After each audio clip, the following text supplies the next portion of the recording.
ಶುಭ ಮುಂಜಾನೆ. ಮತ್ತಾಯನು ಬರೆದ ಶುಭ ಸಂದೇಶ 9ನೇ ಅಧ್ಯಾಯ 26ನೇ ವಾಕ್ಯ. ಯೇಸು ಸ್ವಾಮಿ ಯಹೂದ್ಯ ಅಧಿಕಾರಿಯ ಮಗಳನ್ನು ಕೈ ಹಿಡಿದು ಎಬ್ಬಿಸಿದರು, ಆಕೆ ಎದ್ದಳು. ಈ ಸಮಾಚಾರ ಆ ಊರಿನಲ್ಲೆಲ್ಲ ಹಬ್ಬಿ ಹರಡಿತು.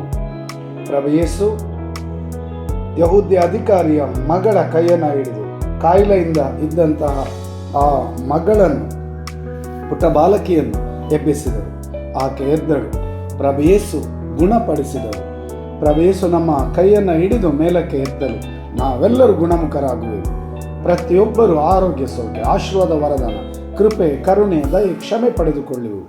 ಎರಡು ಕರಗಳನ್ನು ಹೃದಯದ ಮೇಲೆ ಇಟ್ಟುಕೊಳ್ಳಿರಿ. ಈ ಮುಂಜಾನೆ ಸಮಯದಲ್ಲಿ ಪ್ರಭುವನ್ನು ಆರಾಧಿಸೋಣ, ಸ್ತುತಿಸೋಣ, ವಂದಿಸೋಣ, ಗುಣಪಡಿಸುವಂತೆ ಕೇಳಿಕೊಳ್ಳೋಣ. Hallelujah, hallelujah, hallelujah.